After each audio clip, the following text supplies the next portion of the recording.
Assalamualaikum warahmatullahi wabarakatuh.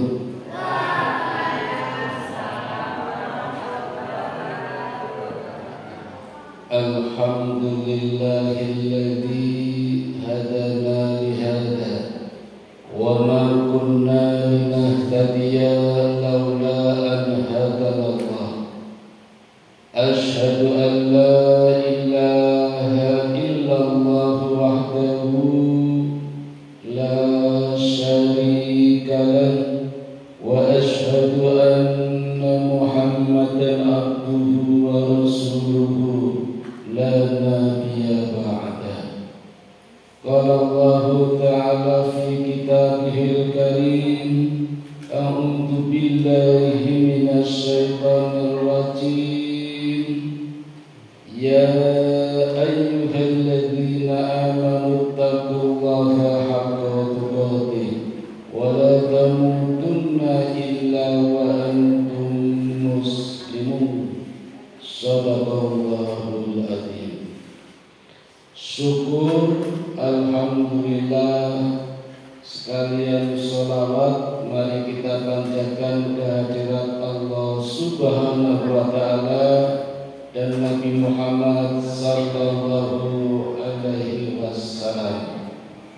Monggo Bapak Ibu adik-adik angkat tangan kanan kira-kira segini, gak usah tinggi-tinggi, kasihan sampingnya.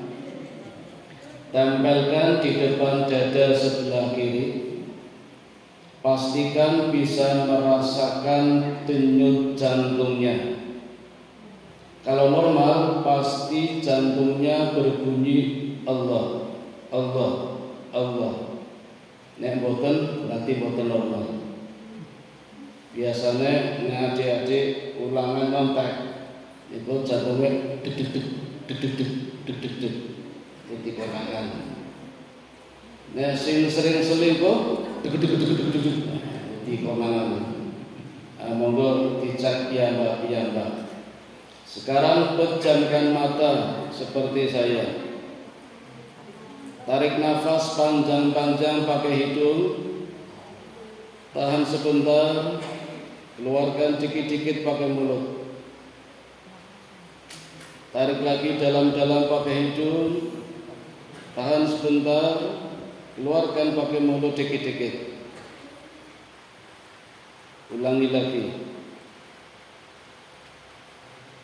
Sekarang ikuti kata-kata saya, tapi tidak perlu diucapkan. Alhamdulillah ya Allah, malam ini Engkau masih berikan kenikmatan kepada hamba, hingga hamba bisa berkumpul dengan keluarga, bisa bertemu di pengajian di masjid yang mulia ini. Alhamdulillah ya Allah, telah banyak nikmat yang telah Engkau berikan kepada kami. Di antaranya nikmat hujan yang menyehatkan. Terima kasih ya Allah, Engkau masih memberikan kehidupan kepada kami hingga kami bisa merasakan segarnya udara malam, indahnya suasana malam di hari ini. Alhamdulillah ya Allah, malam ini kita masih bisa mengaji, mencari ridho-Mu, mendapatkan ilmu-Mu. Semoga ilmu yang kami dapatkan malam ini ya Allah menjadikan ilmu yang bermanfaat dan barokah. Terima kasih ya Allah. Alhamdulillahirabbil alamin. Dalam hitungan ketiga boleh membuka mata. 1, 2, 3. Alhamdulillah Bapak Ibu, itu tadi namanya terapi syukur. Silakan diamalkan setiap hari habis tidur setelah sholat subuh. Apa keajaibannya? Dicoba sendiri. Nanti kalau merasakan boleh cerita. Kalau belum merasakan nggak usah cerita. Nanti dikira bawah. Bapak Ibu hati-hati yang dirahmati Allah, malam ini kita sudah memasuki tanggal 25 bulan yang ketiga di tahun 1444 Hijriah, yaitu bulan apa adik-adik? Maret. Kok Maret? Rabiul Awal. Bulan Rabiul Awal. Tidak ada amalan khusus di dalam bulan Rabiul Awal. Tetapi bulan Rabiul Awal adalah bulan bersejarah. Sedikitnya adik-adik ada 3 peristiwa penting yang terjadi di bulan Rabiul Awal. Kejadiannya sama, tanggalnya sama, harinya sama, bulannya sama, hanya tahunnya yang berbeda. Pertama, kelahiran Nabi Muhammad sallallahu alaihi wasallam. Kejadiannya tanggal 12 Rabiul Awal, harinya Senin, tahun 570 Miladiah. Yang kedua, hijrahnya beliau tanggal 12 Rabiul Awal, harinya Senin, waktu asar, masuk ke kota Madinah. Kejadiannya tahun pertama Hijriah. Dan yang ketiga, wafatnya beliau juga hari Senin, tanggal 12 Rabiul Awal, tahun 13 Hijriah. Bapak Ibu, mungkin yang masih menjadi khilaf di kalangan para ulama adalah masalah hijrahnya Nabi. Tadi saya mengatakan tanggal 12 Rabiul Awal. Padahal kita tahu semua hijrah Nabi dijadikan patokan untuk menentukan tahun baru Hijriah tanggal 1 Muharram. Betul nusa bingung Bapak Ibu, penentuan tahun baru Hijriah terjadinya di masa kekhalifahan Umar bin Khattab. Umar bin Khattab memutuskan 1 Muharram sebagai tahun Hijriah atas usulan Sayyidina Ali bin Abi Thalib. Ini pemimpin yang luar biasa, Pak. Umar tidak egois. Padahal Umar sendiri punya pendapat. Umar mengusulkan agar tahun baru Hijriah menggunakan tanggal wafatnya Nabi. Tapi Umar tidak memaksakan pendapatnya, justru menggunakan pendapatnya Ali bin Abi Thalib. Abu Bakar juga mengusulkan adik-adik tahun baru Hijriah menggunakan tanggal lahirnya Nabi. Tetapi usulan Abu Bakar pun tidak diterima oleh Umar bin Khattab. Betapa cerdasnya Umar bin Khattab, bijak, arif, dan tidak egois. Bapak Ibu, Umar bin Khattab ini seolah-olah bisa membaca kehendak Allah. Allah karepe gimana gitu loh Bapak Ibu. Nabi yang terakhir, Nabi kita Muhammad sallallahu alaihi wasallam, Allah berikan sifat maksum yang terbebas, terhindar dari sifat kesalahan sekecil-kecilnya. Termasuk tanggal lahir, tanggal wafat, tanggal hijrah. Coba Bapak Ibu, kalau angkanya dijejer 12, 12, 12 kan angka cantik ya Bapak Ibu. Nah yang kayak gini yang Allah gak mau. Allah menjaga betul kesucian Nabi lewat kekhalifahan Umar, kecerdasan Umar, sehingga tidak menentukan hijrahnya Nabi, penentuan tahun baru Hijriah 12 Rabiul Awal, tapi tanggal 1 Muharram. Apalagi Bapak Ibu, hijrahnya Nabi tidak cuma sekali adik-adik. Bahkan hijrah yang pertama itu bukan ke Madinah, ke kota Habasyi yang waktu itu rajanya bernama Najasyi, agamanya Kristen tapi rajanya adil dan jujur. Dan hijrah yang pertama ini tidak banyak yang ikut. Yang hijrah hanya 14 laki-laki dan 8 perempuan. Jadi berapa? Hanya 22 orang. Begitu sampai di Madinah, Abu Jahal ora trimo, bikin hoak. Mekah sudah aman, tenang, terkendali, pulanglah, pulang. Sampai di Mekah dibantai lagi, maka hijrah lagi yang kedua kalinya. Hingga muncul perjanjian Baitul Aqabah yang kedua. Tadi yang pertama nih, yang kedua ini hijrahnya lebih banyak lagi adik-adik. Laki-lakinya 82, perempuannya 18. Jadi berapa? 100. Sama ke negara Habasyi yang rajanya bernama Najasyi. Ketika puncaknya hijrah pun Nabi tidak pertama kali hijrah, justru Nabi yang terakhir hijrah.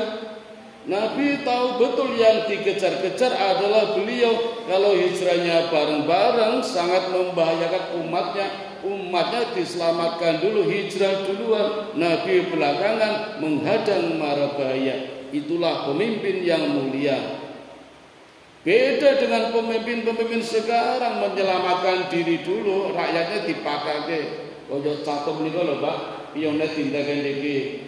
Pion entek ganti kuda, kuda entek bom, kelacir. Rajane keri, nek ora mati ya remis. Catur golek penake. Nabi tidak.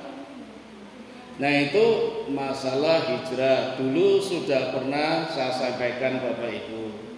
Sekarang saya tambahi, saya lengkapi dengan kelahiran Nabi Muhammad Sallallahu Alaihi Wasallam.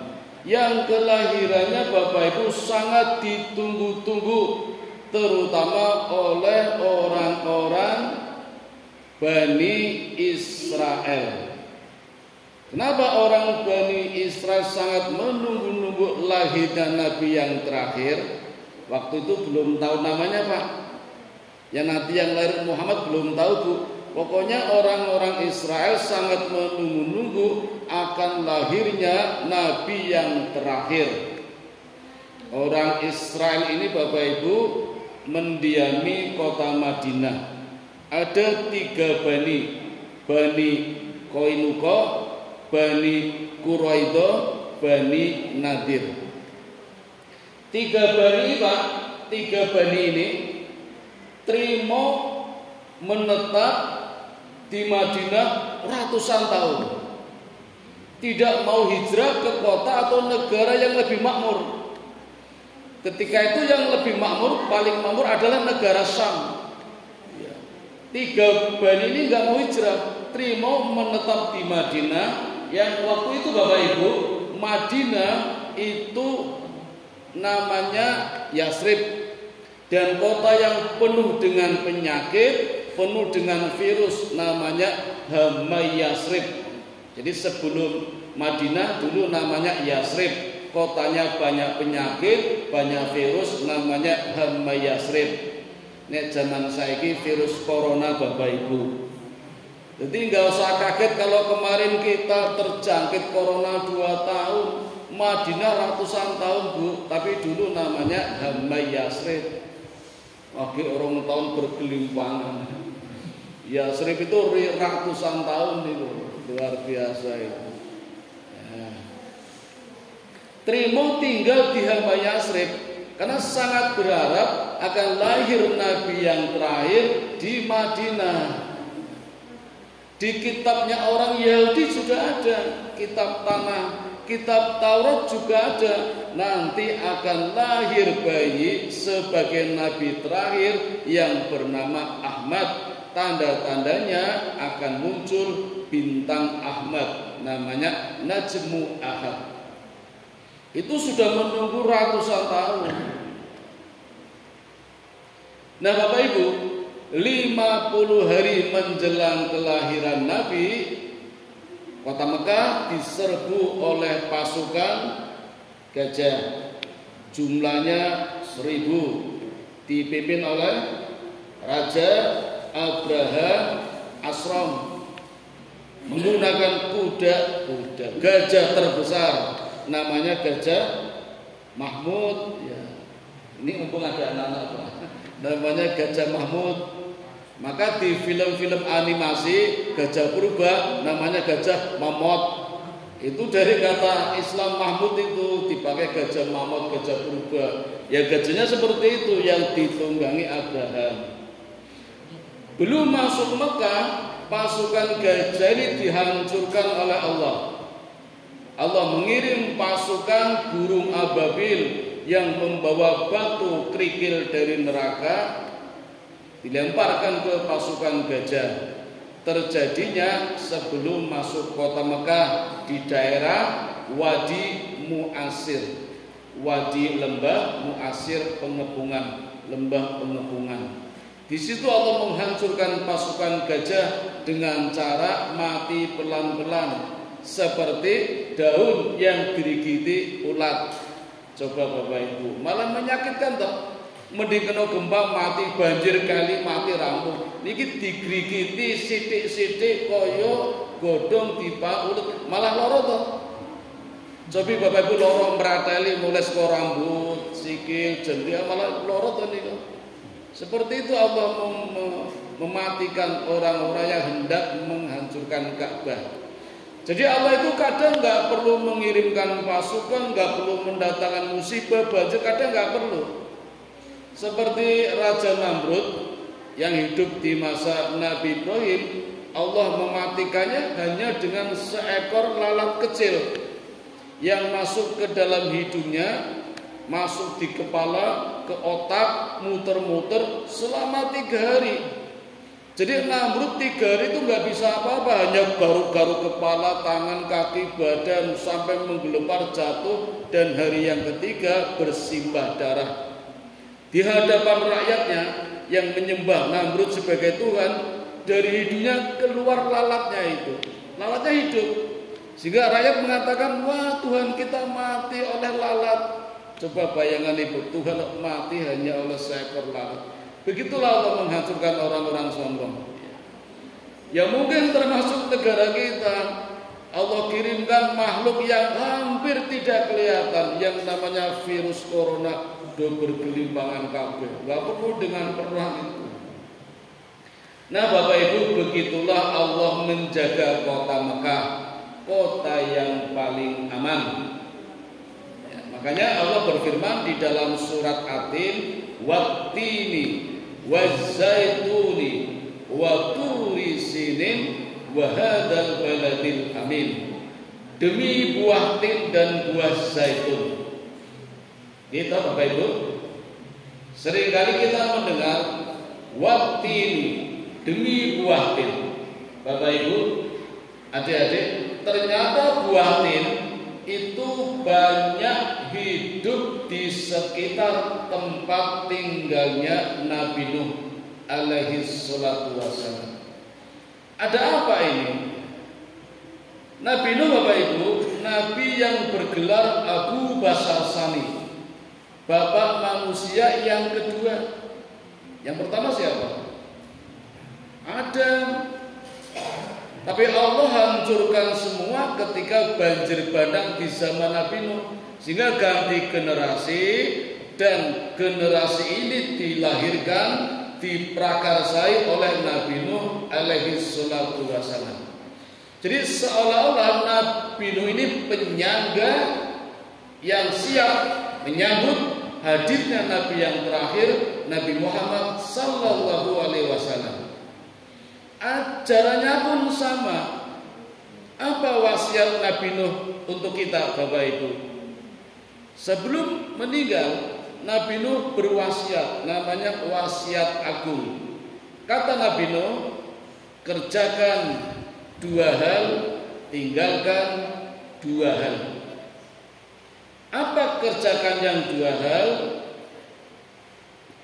Sembahlah Allah semata dan merendahkan hati. Tinggalkan yang kedua, tinggalkan 2 hal, yaitu jangan berbuat syirik dan juga jangan berbuat sombong. Ini kan sama Bapak Ibu, 2 dimensi, seperti uang yang dibolak-balik nilainya sama. Nek gambare warna abang diwalak-wali ya 100.000, nggak mungkin depan 100 burine 10.000, nggak mungkin. Jadi ketika kita harus bertauhid kepada Allah, pasti meninggalkan syirik. Ketika kita harus jangan berlaku sombong, sama saja merendahkan hati. Bukan rendah diri, rendah hati. Beda. Nek rendah diri itu minder, itu nggak boleh. Jadi minder nggak boleh. Tapi kalau rendah hati itu namanya tawadu. Tawadu menuju takwa, itu boleh. Malah dianjurkan. Maka Nabi Nuh mengatakan, amalkan setiap hari kalimat la ilaha illallah, tidak ada Tuhan selain Allah. Dan sering-seringlah membaca subhanallah wa bihamdihi subhanallahil adzim. Kalau Syekh Jabil Pak itu menyarankan kepada kita membaca subhanallah wa bihamdihi subhanallahil adzim 100 kali setelah adzan subuh sampai qomat. Adzan subuh setelah sholat sunnah baca itu sampai sebelum qomat 100 kali. Kira-kira cekap boten waktunya? Saya pernah mencoba cepat. Ini kudu cepat. Nah, suwi ya janjian kalau sing qomat aja mati ya ditani. Nah, sing qomat tuh selawat, selak dodolan, selak ning Pasar Binwarjo setinggal ae. Moga dirembuk ya supaya bisa 100 subhanallah ya, mensucikan nama Allah. Itu ajaran Nabi Nuh. Menyambut akan hadirnya Nabi yang terakhir Muhammad sallallahu alaihi wasallam. Wattin. Sekarang wazaitun, demi buah zaitun. Buah zaitun adik-adik ternyata banyak hidup di Baitul Maqdis, di Masjidil Aqsa. Masjidil Aqsa Bapak Ibu, satu tempat wilayah yang banyak melahirkan nabi, ribuan nabi. Jadi dari 124.000 nabi itu yang lahir di Baitul Maqdis jumlahnya ribuan. Yaitu nabi-nabi Bani Israel. Dulu pernah saya sampaikan Bapak Ibu di bulan Ramadan kalau tidak salah, kisah hidup perjalanan Nabi Yakub alaihi salatu wassalam. Nggih Bu, kelingan mboten Pak? Waktu lali nggih. Kalau sumbernya ya Nabi Ibrahim yang bergelar Abul Anbiya, bapaknya para nabi. Ibrahim punya 2 anak, Ismail, Ishak. Ismail dari istri kedua namanya Hajar.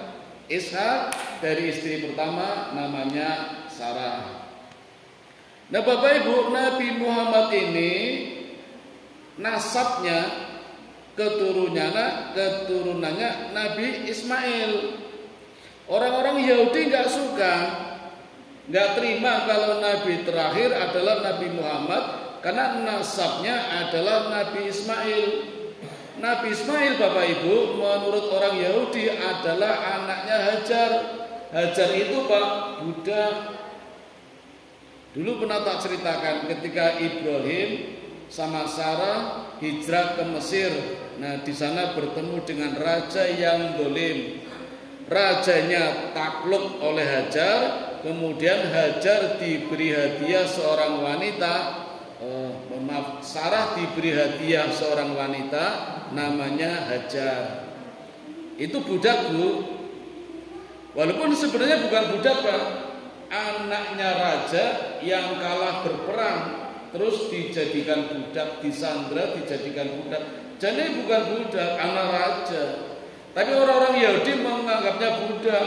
Jadi orang terima Nabi Muhammad menjadi nabi terakhir mergo anaknya budak.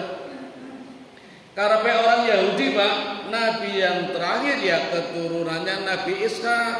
Karena Ishak adalah anak dari istri pertama namanya Sarah.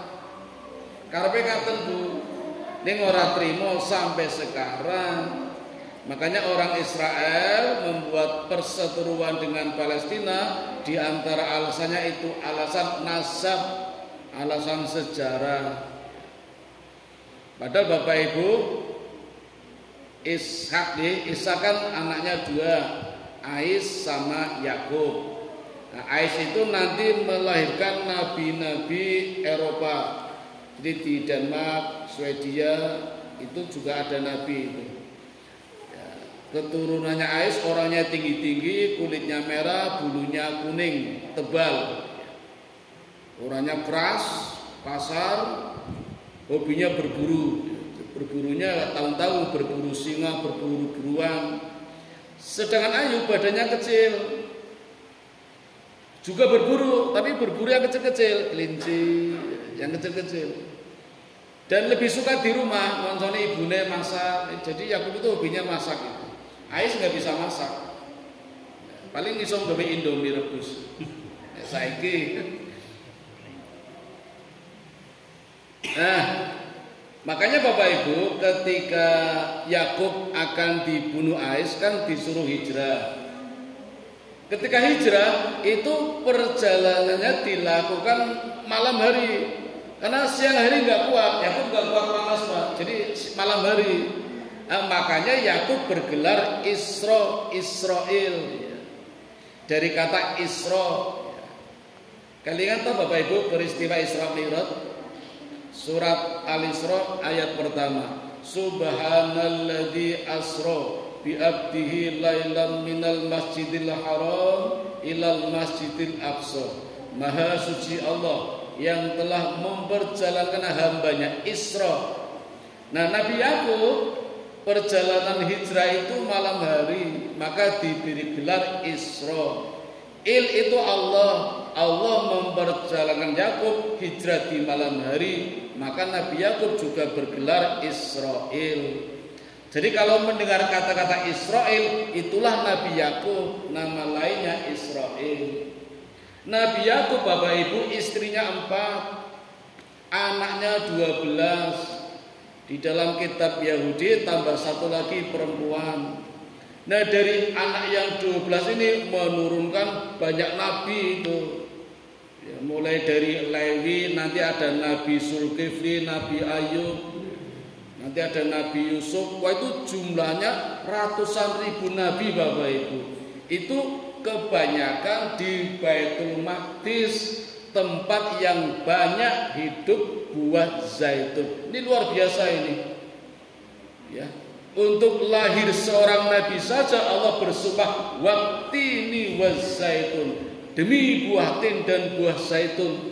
Jadi nabi disangga atau disambut ya, didahului oleh nabi pemula adalah Nabi Nuh, terus nabi penutup ya nabi-nabi Bani Israel yang jumlahnya ratusan ribu nabi itu. Ribuan nabi luar biasa itu. Wahadal baladil amin, dan demi kota Mekah yang aman. Allah amankan kotanya dari serbuan gajah itu. Ya, diamankan. Bahkan Bapak Ibu, di dalam hadis Nabi Muhammad sallallahu alaihi wasallam, esok di akhir zaman ketika Dajjal muncul, hanya ada 2 kota yang steril yang tidak dimasuki Dajjal, yaitu kota Makkatul Mukarramah dan Madinatul Munawwarah. Jadi sosok Bapak Ibu nek Dajjal muncul, yuk kita melayu bareng teng Mekah Madinah. Urung tekan kono ketemu Dajjal. Enggak bisa ya. Maka Nabi pernah mengatakan, andai saja aku masih hidup, kata Nabi, dan aku bertemu dengan Dajjal, pasti aku akan melawan sendiri dan mengalahkan Dajjal. Itu Nabi mengatakan begitu. Tapi Nabi juga mengatakan, andai saja nanti umatku bertemu dengan Dajjal, maka larilah sejauh-jauhnya. Jangan coba-coba sok jadi pahlawan. Karena Dajjal ini penipu, pembohong. Ketika menawarkan api, sesungguhnya air. Ketika menawarkan air, sesungguhnya api. Jadi pasti orang itu tertipu. Sekarang aja banyak yang orang sok jadi pahlawan. Saya nanti mau nyalon jadi anggota DPR, mau nyalon jadi pimpinan. Nanti saya mewarnai dengan kehidupan beragama. Wah ya banget. Bahasa tadi malah kegowo. Ya seperti itu Bapak Ibu. Tanda-tanda Dajjal sudah muncul. Dan Bapak Ibu, walaupun Makkah dan Madinah aman, tidak bisa dimasuki Dajjal, tetapi Dajjal Bapak Ibu dengan hentakan satu kakinya saja, grek, semua penduduk Makkah dan Madinah terlempar semua keluar itu.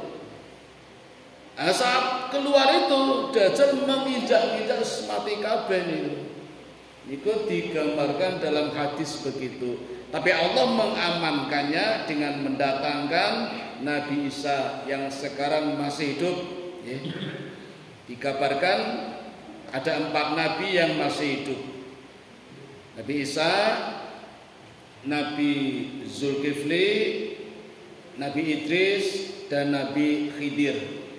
Dikabarkan masih hidup di langit, entah langit yang keberapa. Kalau Nabi Idris langit yang kedua.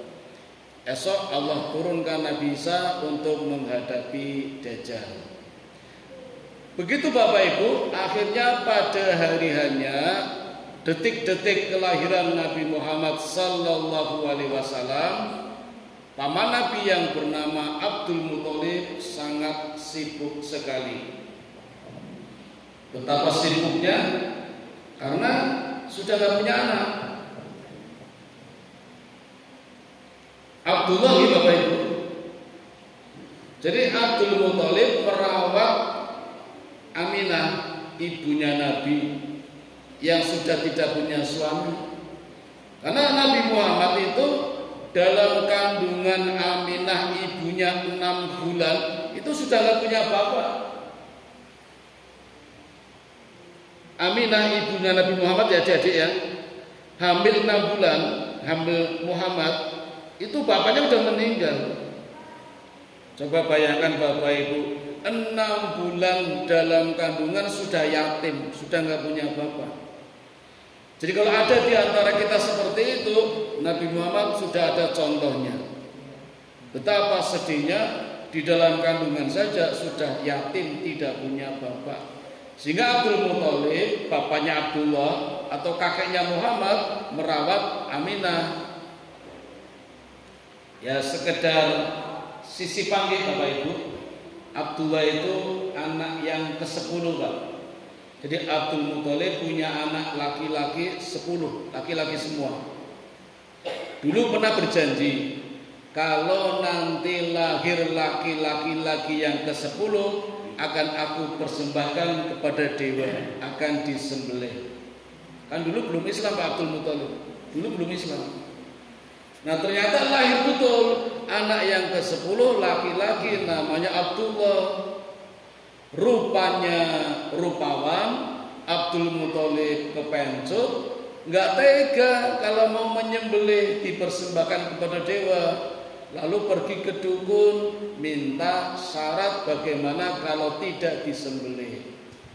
Syaratnya diundi, sehingga membuat undian pakai batu 10 ditulisi, yang 1 ditulisi Abdullah, yang 9 ditulis onta. Tiap kali diundi ping 10 yang keluar Abdullah terus. Padahal nggak tega kalau disembelih. Akhirnya dukun minta syarat kalau yang keluar Abdullah nggak jadi disembelih, dendanya 10 onta. Diundi ping 10 Pak, jadi dendanya 10 onta ping 10, 100 onta. Akhirnya Abdullah selamat, tidak jadi disembelih. Itu ceritanya Bapak Ibu. Nah, ini bapaknya Nabi Muhammad kan namanya Abdullah. Nah kalau meninggalnya kenapa? Meninggalnya juga kena wabah Pak. Namanya hama Yasrib itu, kena corona, covid itu. Di usia Nabi dalam kandungan 6 bulan. Nah di malam detik-detik kelahirannya, berhala-berhala yang ada di Ka'bah 360 jatuh bergelimpangan semua. Hingga Abu Thalib nebak-nebak, ada apa ini? Jangan-jangan ya, ada sinar terang, tidak ada hujan. Ternyata Nabi Muhammad lahir tanggal 12 Rabiul Awal pada hari Senin. Orang-orang Yahudi tadi yang di Mekah yang sedang menunggu-nunggu lahirnya seorang nabi terakhir sudah mulai curiga. Kok nggak ada tanda-tanda, nggak ada suara, nggak ada kabar, nggak ada pengumuman, rano akikoh bareng. Padahal bintang Nabi Muhammad sudah nongol. Ini mesti ada yang lahir ini. Sehingga pembesar Yahudi yang ada di Madinah menyisir kota Madinah dari kota ke desa, dari desa ke kota, sweeping. Ternyata tidak ditemukan seorang pun ibu yang melahirkan. Ramon. Ringkas cerita, selidik punya selidik, ternyata menemukan ibu yang melahirkan, tapi tidak di Madinah, di Mekah. Siapa dia? Cucunya Abdul Muthalib. Maka orang Yahudi ini ngecek. Di sana dilihat ternyata ada stempelnya di punggungnya, stempel kenabian. Maka dengan sangat menyesal orang-orang Yahudi ini mengatakan dahabat nubuwat Israel. Selesai sudah generasi nabi-nabi Israel. Pulang kecewa. Karepe sing dadi nabi adalah keturunan Israel, ternyata bukan. Yang jadi nabi terakhir orang Mekah, anak Mekah. Kecuali orang Israel sampai sekarang. Sebegitu bencinya Pak, di dalam kitab Yahudi ada 4 nabi yang tidak diceritakan. Jadi kan kalau tahu kitabnya Yahudi itu juga menceritakan banyak nabi, tapi ada 4 nabi yang tidak ditulis di kitab Yahudi. Nabi Hud, Nabi Soleh, Nabi Shu'aib, dan Nabi Muhammad. Itu 4 orang nabi asli orang Arab. Kalau nabi-nabi yang lain kan Israel, Palestina, India, Timur Tengah, Eropa, nabi jumlahnya dikit. Kayak Zulkifli, Ayub, yaitu Eropa, nabi dari Eropa. Nah yang dari Arab asli orang Arab hanya 4 ini. Nah bencinya orang Israel sampai 4 orang Mekah ini, 4 nabi Mekah ini nggak ditulis di dalam kitabnya dia itu. Luar biasa kebencian orang Yahudi sampai sekarang, hingga di kitab sucinya pun tidak ditulis. Nah Bapak Ibu, ini sudah menjadi tradisi orang Mekah. Kalau ada ibu melahirkan, mesti anaknya, bayinya harus dibawa ke desa. Ini tradisi orang Mekah ketika itu. Kenapa? Karena di kota, jadi Bapak Ibu, semua nabi lahir di kota nih. Semua nabi lahir di kota. Saya bukan membedakan kota dan desa. Ini menurut ahli sejarah, semua nabi lahir di kota. Dan tradisinya setiap orang melahirkan, bayinya harus dibawa ke desa. Kenapa? Karena kota ketika itu dianggap daerah yang banyak polusi, berisik, bising. Jadi harus ditenangkan dulu di desa. Konon nanti kalau di desa menjadi anak yang cerdas, pintar, tidak terkontaminasi, bebas polusi. Nah Aminah ibunya Nabi juga seperti itu. Apalagi Bapak Ibu, orang-orang Mekah, orang-orang desa terutama, ketika mendengar ada ibu melahirkan, nanti berbondong-bondong datang. Napa Bu? Nyumbang. Boten ingin mengambil bayinya untuk disusuinya. Jadi di Mekah ada sekelompok orang yang profesinya menyusui bayinya orang lain. Ya kayak di tempat kita lah, ada desa khusus kumpulannya pengemis, ngoten to Pak. Ada desa isine wong pengamen, ngoten to. Yang kadang kita nggak menyangka ternyata pendapatannya luar biasa. muneng dalan perapatan joget-joget ngau klambi munyuk nggih. Ternyata rumahnya tingkat pakai mobil. Luar biasa ya. Nah, ada juga di Mekah orang-orang seperti itu. Bahkan ada yang punya tradisi mencari pekerjaan dengan cara menyusui bayinya orang lain. Tentu saja orang yang menyusui ini adalah orang yang punya bayi. Karena kalau nggak punya bayi, orang itu susahnya apa? Nah, jadi begitu Muhammad bayi lahir, banyak berbondong-bondong kabilah orang Arab dari desa ingin mengambil Muhammad bayi ini untuk disusui. Nah, datang banyak itu Bapak Ibu, menggunakan onta yang besar-besar, gemuk-gemuk. Sampai di rumahnya Aminah, ketika hendak mengambil bayi Muhammad, ternyata kecelek. Jebul Muhammad yatim, anaknya orang miskin. Lagi nek disusui bayarannya piro, gage orang bayar. Ora ada gelem kabeh, Pak. Enggak ada yang mau. Nah, terus kabilah ini udah pulang semua, enggak jadi mengambil bayinya Muhammad. Ada satu kabilah yang datang terakhir, datang terlambat, mergo ontane kuru, mlakune timak-timik, age teko liyane do mulai age teko. Ternyata yang mengendarai onta ini adalah Halimah Sa'diyah. Sampai di rumah Aminah juga kecelek, Pak. Waduh, iki wong miskin ya. Oh, bayarannya suka ngendi, yatim meneh. Tetapi kata suaminya, "Wahai istriku, ya Halimah Sa'diyah, kita sudah jauh-jauh sampai di sini. Ambil sajalah. Siapa tahu nanti ada barokahnya." Akhirnya diambil Bapak Ibu, dibawa pulang untuk disusuinya. Ternyata betul Pak, baru saja mengambil Muhammad bayi, Allah sudah memberikan barokah. Apa barokahnya? Di sepanjang perjalanan Halimah Sa'diyah naik onta dengan membawa anaknya dia sendiri dan bayinya Muhammad, selalu dinaungi dengan awan yang sejuk, jadi tidak kepanasan. Kaya nganggo AC, kaya kipas angin. Padahal onta-onta yang lain Pak, yang gemuk-gemuk, yang larinya cepat, kepanasan itu. Bahkan Bu, ontanya Halimah Sa'diyah sing tekone keri, mergo ontane kuru bengkring, ketika pulang isuk menyelip Pak, menyalip mendahului onta-onta kabilah tadi. Jadi diselip, jadi kaget loh, iso nyelip ya, lho apa kowe? Ini barokahnya ini. Yang ketiga Bapak Ibu, barokahnya ini, ngapunten niki kula bahasane bahasa napa niki. Dilalak susune Halimah Sa'diyah lancar Pak, kaya kran itu.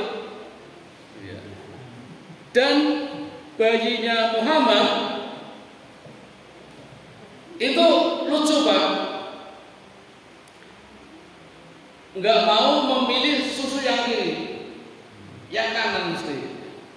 Nah, ini kan tanda-tanda kebaikan, orang yang baik selalu memilih yang kanan. Di samping itu, karena yang kiri juga diminum anaknya Halimah sendiri. Jadi Halimah menyusui dua bayi, yang kanan bayi Muhammad, yang kiri anaknya sendiri. Nah, itu barokahnya Bapak Ibu.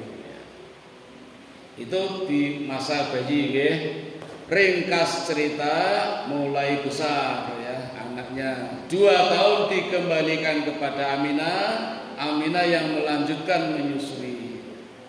Lanjut sampai usia 6 tahun. Kersane Gusti Allah Pak, Aminah juga meninggal deh. Ibunya meninggal di usia Nabi Muhammad 6 tahun.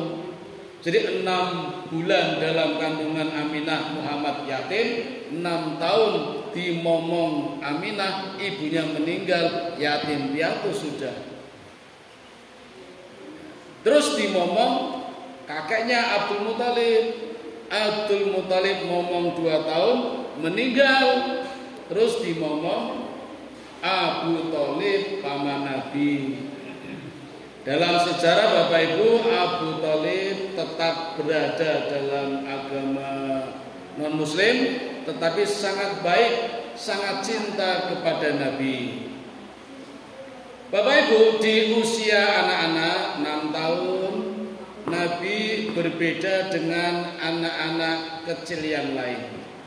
Main dia juga bermain. Saudara-saudaranya, paman-pamannya juga sering mengajak pergi ke pasar. Tapi sampai di pasar orang gelem lebu. Jadi Muhammad lebih suka di luar pasar, sehingga orang yang mau masuk pasar sering nitip onta, nitip kuda, nitip kambing sama Muhammad. Jadi Bu, Muhammad usia 6 tahun wis dari tukang parkir. Ning markiri wedhus, markiri onta, markiri kuda. Luar biasa, amanah Bapak Ibu. Sampai orang yang nitip kuda, orang yang nitip onta terheran-heran. Sebelumnya kalau nitip sama orang kadang hilang wedhusnya, kadang hilang ontanya, ini enggak hilang ini. Jadi salut sekali dengan Nabi Muhammad. Termasuk ketika datang musim kawin. Di sana juga ada musim kawin Bu. Don duwe gawe resepsi. Muhammad juga sering diajak Pak. Tapi orang gelem lebu, jadi nunggu di luar. Sehingga sama saja sering menerima titipan-titipan dan begitu amanah. Maka usia 6 tahun saja Muhammad sudah bergelar Shadiqul Amanah, orang yang jujur dan dapat dipercaya. Bahkan Bapak Ibu, Muhammad itu dikenal sebagai pemersatu bangsa. Ini karena kejadian ketika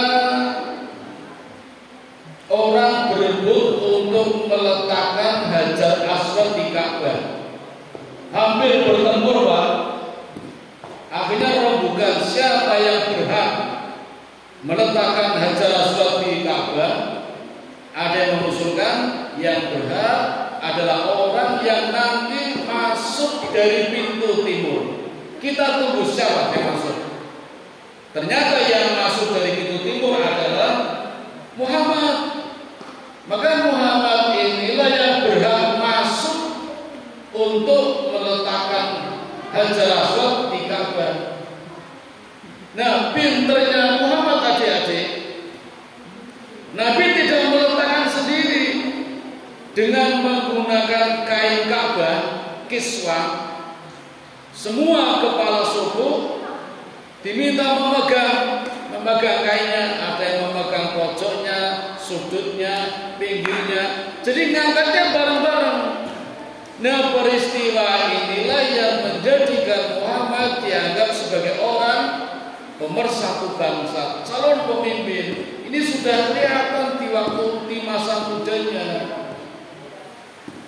Lanjut sebentar ya. Usia 12 tahun sudah mulai dagang. 12 tahun berarti SMP ya adik-adik ya. SMP sudah dolan burung sih. Burung ya. Muhammad 12 tahun sudah jualan.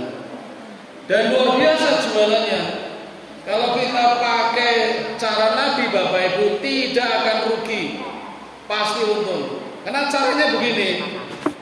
Jadi barangnya digelar loh.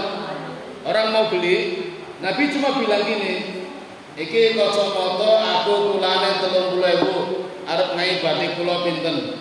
Iki sapu tangan kulane 5.000, arep ngai batik kula pinten. Iki HP 1 juta, arep ngai batik kula pinten. Pun mesti orang yang beli ngasih batik, orang ketan biru. Jadi mesti untungnya. Itu caranya Nabi di usia 12 tahun.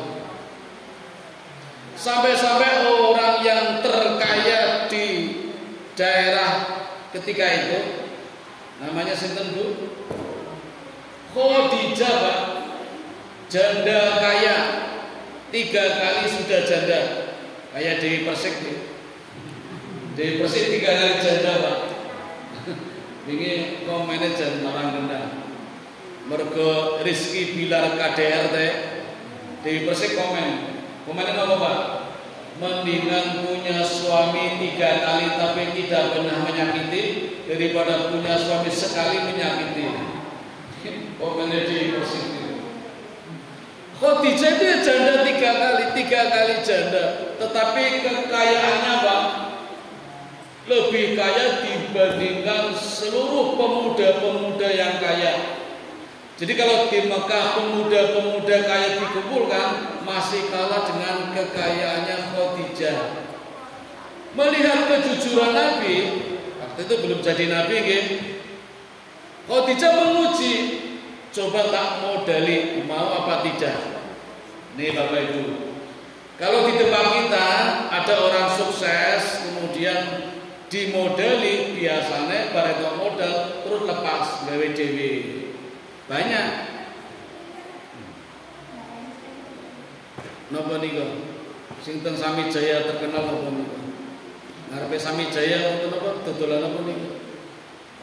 Lumpia. Wah, gawe dhewe. Wis lepas. Martabak biyen nang arep Bringharjo, Kulon Bringharjo.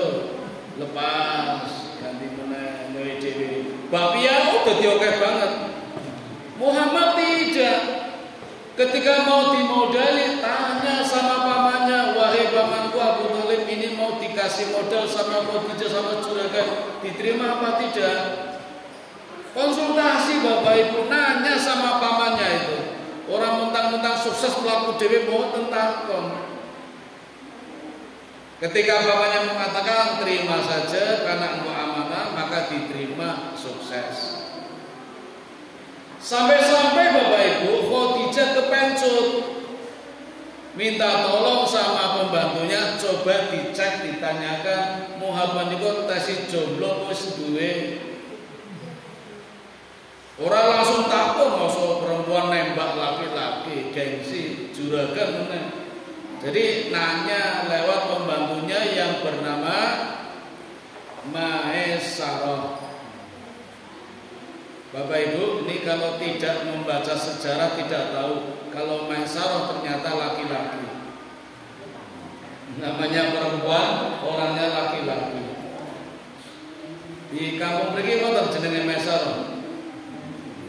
Wonten. Nek dereng wonten nek wonten nek iso ganti. Alanan jebul.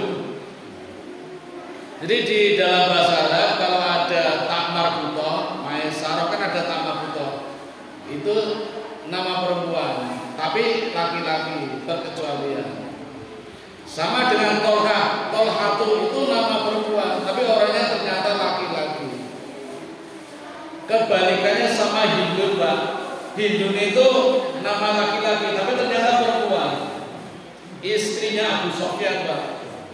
Wah, nanti besok kalau ketemu lagi itu sangat berperan ketika perang Uhud. Itu Hindun yang mengunyah jantungnya Hamzah, itu Hindun, istrinya Abu Sofyan, terkenal bomsek. Tapi nanti justru masuk Islam itu. Sabar besok-besok aja. Ini baru Muhammad masa kecil. Nanti kalau sudah sampai peperangan akan saya sampaikan. Ringkas cerita Bapak Ibu, sampai Nabi Muhammad sallallahu alaihi wasallam diangkat menjadi nabi di usia 40 tanggalnya. Nah, ini Bapak Ibu. Kita tahunya Al-Qur'an turun tanggal 17 Ramadan ya. Kalau kita baca ayatnya, inna anzalnahu fi lailatul qadar. Quran turun di malam Lailatul Qadar. Lailatul Qadar Bapak Ibu, tanggalnya ganjil. Setelah tanggal 20. Kalau enggak 21, 23, 25, 27, 29. Ketika itu orang sangat menunggu-nunggu. 21 enggak muncul, 23 enggak datang, 25 enggak ada, 27 enggak ada. Ternyata 29 baru datang malam Lailatul Qadar. Maka ada keyakinan Bapak Ibu, Nabi ketika diangkat Muhammad, ketika diangkat jadi nabi itu di malam Lailatul Qadar. Bukan pada saat Quran diturunkan. Ketika Quran diturunkan memang Lailatul Qadar, tapi Nabi belum diangkat, tapi Muhammad belum diangkat jadi nabi. Nah, setelah pulang karena bertemu dengan malaikat Jibril dalam bentuk asli, ya, kan Nabi Muhammad sampai mengatakan di rumah sama Khadijah, zamiluni, zamiluni, selimuti aku, karena demam, takut sekali, Pak. Nah, setelah diselimuti, Allah berfirman, ya ayyuhal muddassir, wahai orang yang berselimut, bangunlah, kum fa'andir. Disuruh bangun oleh malaikat. Kenapa? Karena hendak 3 bulan setelah peristiwa turunnya Quran, Muhammad diangkat jadi nabi. Bangunlah, wahai orang yang berselimut. Nah, maka turun ayat kedua surat Al-Mudaththir. Jadi 3 bulan setelah Quran ayat pertama turun, surat Iqra, surat Al-Alaq, Muhammad diangkat menjadi nabi. Juga hari Senin, adik-adik, ya ini luar biasa nih peristiwanya. Hingga Nabi mengatakan, ini adalah tanggal lahirku, ini adalah hariku, maka aku suka berpuasa hari Senin. Ini Bapak Ibu, riwayat puasa sunnah hari Senin, karena Nabi mengatakan sendiri, aku lahir hari Senin, ini tanggal kelahiranku dan aku suka berpuasa hari Senin. Monggo Bapak Ibu, kalau kita mau mendawamkan puasa sunnah Senin dan Kamis sekalian, lebih baik orang nganggo gabrak sebelum Kamis pahing, tapi juga puasanya. Dan berkata Bapak Ibu, riwayat singkat tentang sejarah Nabi Muhammad Sallallahu Alaihi Wasallam. Insya Allah di episode berikutnya setelah masuk ke Madinah, kita lanjutkan dengan sepak terjangnya Nabi Muhammad Sallallahu Alaihi Wasallam. Monggo di hadapan panjenengan wonten unjukan kali jaharan. Sementara saya tutup dulu. Assalamualaikum warahmatullahi wabarakatuh.